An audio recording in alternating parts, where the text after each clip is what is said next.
नि गाउँका पहिला यता साग्रासी हिँड्नु के अरे बच्चाहरू स्कुल आउनु थिएन अहिले त धेरै धेरै फरक हुँदै गएको छ 2-4 जना हुन्थ्यो पहिला स्कुलमा बच्चा अहिले 100-150 जना 200 जना पुगेको भन्ने नि भयो पहिला के अरे बच्चाहरूको कुरा गर्दै ल्याउँदाखेरि म बसेको ठाउँबाट बिहान 7 बजीबाट पठायो भने 11 बजी आइपुग्थ्यो यहाँ बच्चाहरू अनि बेलुका फेरि 4 बजी छुट्टी गरेर पठाउँदाखेरि राति परेर पुग्थ्यो घर उ बेलाको खाना त गिठा भ्याकुर तरुल यस्तै खाएर स्कुल आउँथ्यो बच्चा अहिले के अरे उता लक्ष्मी प्रसादले घर पनि बनाइदिने उता के अरे बालबच्चा होस्टेलमा राखेर पढाइदिने उता खानाको व्यवस्था मिलाइदिने लाउनको व्यवस्था मिलाइदिने गर्ने भइसकेपछि धेरै धेरै सुधिँदै गएको छ उहाँहरू लक्ष्मी प्रसादलाई सहयोग गर्ने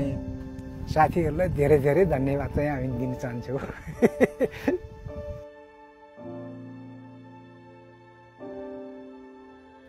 चेपाङ बालबालिकाहरू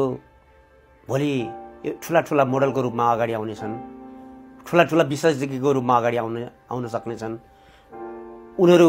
खेलाडीको रूपमा अगाडि आउन सक्लान् उनीहरूलाई हामीले चाहिँ नि जुन राज्यको कोटामा मिट गराएर उनीहरू भोलि मेडिकल फिल्डमा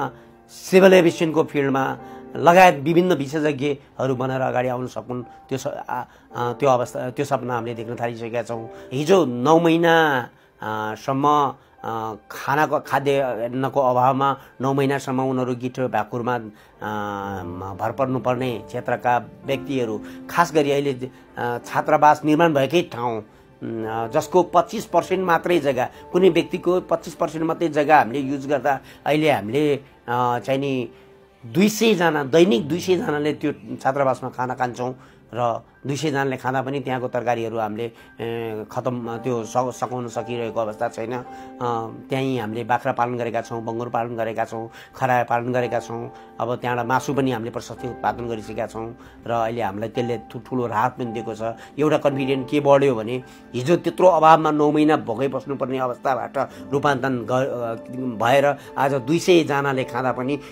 नसक्ने खाद्यान्न अर्थात् तरकारीहरू मासुहरू उत्पादन गर्न सकिँदो रहेछ भन्ने त्यसले अझै हामीलाई इनर्जी दिएको छ र हामी समग्र कान्दाबाट भोलिका दिनमा त्यहाँ मोटर बाटोहरूको एक्सेस भएमा त्यहाँबाट धेरै चिज उत्पादन गर्न सकिने र बजारमा लगेर कान्दालाई सम्पन्न बनाउन सकिने रहेछ भन्ने पनि लागेको छ हिजो शङ्का थियो हामी डराइरहेका थियौँ गर्न सकिएला नसकिएला तर अहिलेसम्मको परिणामले यो देखाएको छ हामीलाई कन्फिडेन्ट बढाएको छ र गर्दाखेरि सकिँदो रहेछ हुँदो रहेछ र हामीलाई कान्दाली दाजुभाइ दिदीबहिनीहरूले पनि असाध्यै सघाउनु भएको छ आफ्नो समुदायलाई माथि उठाउनलाई उहाँहरूले जति गर्नुभएको छ मैले एकदम सगर्व साथ भन्नुपर्छ नेपालमा अन्यत्र भएको छैन 4 वर्षसम्म उहाँहरूले 50 टन सामग्रीहरू पिठोमा बोकेर आफ्नो समुदायलाई चाहिँ नि समुन्नत बनाउनको लागि अभ्यास गरिरहनु भएको छ खास गरी हामीले त्यस बापत उहाँहरूलाई ज्याला पनि दिँदैनौँ उहाँहरूले खाएको खाना खालि खाएको भरमा आफ्नो समाजको लागि बनाउनु पर्ने अब घर बनाउनु पर्ने छात्रावास बनाउनु पर्ने स्कुल बनाउनु पर्ने त्यो सबै कामहरू गरिरहनु भएको छ र यो चाहिँ नि एउटा समुदाय चाहिँ नि रूपान्तरणको एउटा अभूतपूर्व एउटा चाहिँ नि संजोग हो।